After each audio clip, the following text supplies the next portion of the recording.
Hi hello అందరికీ నమస్తే. ఈ రోజు మీ అందరికీ మంచి రోటి పచ్చడి అయితే చూపిస్తాను. ఇది చాలా బాగుంటుంది. మీరు కూడా తప్పకుండా ట్రై చేయండి. మీకు ఎలా అనిపించిందో కామెంట్ సెక్షన్లో అయితే షేర్ చేసుకోవడం మర్చిపోకండి. ముందుగా ప్యాన్ పెట్టుకొని ఒక 2 టేబుల్ స్పూన్ దాకా ఆయిల్ అయితే వేసుకోండి. నేను ఇక్కడ బెండకాయ చట్నీ చేస్తున్నాను. కావాల్సిన ఇంగ్రీడియంట్స్ అన్ని ఇలా ముందుగా ప్రిపేర్ చేసి పెట్టుకోండి. ఇక్కడ బాగా కారంగా ఉన్నాయని 6 to 7 పండుమిర్చి వేసుకుంటున్నాను. పండుమిర్చి ప్లేస్లో మీరు పచ్చిమిర్చిని కూడా వేసుకోవచ్చు. పచ్చిమిర్చి కొద్దిగా వేయించుకున్న తర్వాత ఈ ఒక పెద్ద ఆనియన్ అయితే ఇలా ముక్కలుగా కట్ చేసుకున్నాను. మరి చిన్నవి కాదు, మీడియం ఫ్లేమ్లో కట్ చేసుకొని కొద్దిగా వేయించుకోవాలి. వేయించుకున్న తర్వాత టమాటా అనేది ఆప్షనల్, వేసుకుంటే బాగుంటుంది. ఈ చట్నీ రైస్తో తినేటప్పుడు అయితే టమాటా వేస్తాను. రాగి ముద్ద సంగటి ఇలాంటి వాటిలో తినేటప్పుడు నేను టమాటాని స్కిప్ చేస్తాను. టమాటా కూడా కొద్దిగా వేయించుకున్న తర్వాత చిన్నగా కట్ చేసుకున్న బెండకాయలన్నింటినీ వేసి కొద్దిగా ఉప్పు వేసారంటే తొందరగా మగ్గిపోతాయి. వీటన్నిటిని బాగా కలుపుకొని ఒక 5 minutes పాటు మగ్గించుకోవాలి. త్వరగా మగ్గిపోతాయి. ఇవి ఇలా మూత పెట్టుకొని మగ్గించుకుంటే త్వరగా వేగిపోతాయి. సో వాటర్ ఏమీ వేయాల్సిన అవసరం లేదు. దాంట్లో ఉన్న తర్వాత త్వరగా అనేది మగ్గిపోతాయి. తర్వాత 5 to 6 వెల్లుల్లి డబ్బులు కూడా వేసుకొని ఇలా ఒకసారి చెక్ చేసుకున్నారంటే మెత్తబడ్డాయో లేదో తెలుస్తుంది. తర్వాత ఇవన్నీ బాగా కలిపి ఇక్కడ కొద్దిగా చింతపండు అనేది యాడ్ చేసుకుంటున్నాను. ఇది వాటర్లో నానబెట్టి కూడా వేసుకోవచ్చు.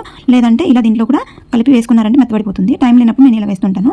టైం అంటే వాటర్లో నానబెట్టుకుని డైరెక్ట్ మిక్సీలో వేసుకుంటాను. వీటన్నిటిని బాగా కలిపి మూత పెట్టి బాగా ఉడికించుకున్న తర్వాత ఇవి మెత్తగా ఉడికించిన తర్వాత స్టవ్ ఆఫ్ చేసుకొని పూర్తిగా చల్లారి పెట్టుకొని మిక్సీలో వేసుకొని బాగా మిక్సీ పట్టుకోండి. సో రోట్లో వేసి దంచుకున్నారంటే చాలా బాగుంటుంది. మీ టేస్ట్ సరిపోయి సాల్ట్ వేసుకోండి. ఆల్రెడీ కొద్దిగా సాల్ట్ వేసాను కాబట్టి 1/2 టేబుల్ స్పూన్ దాకా సాల్ట్ వేసాను. రెగ్యులర్గా చేసే కూర పప్పు బోర్ కొట్టినప్పుడు ఈ విధంగా చేసుకుని టేస్ట్ అయితే చాలా బాగుంటుంది. బెండకాయ చట్నీ చేసేటప్పుడు కొంచెం స్పైసీగా చేసుకుంటే టేస్ట్ ఇంకా చాలా బాగుంటుంది. రోట్లో దంచుకునే వాళ్ళైతే కొద్దిగా చిన్నగా కట్ చేసుకున్న వెల్లుల్లి కూడా వేసి లాస్ట్లో దంచుకొని చాలా బాగుంటుంది. వీడియో అయితే లైక్ చేయండి, షేర్ చేయండి, సబ్స్క్రైబ్ చేయండి.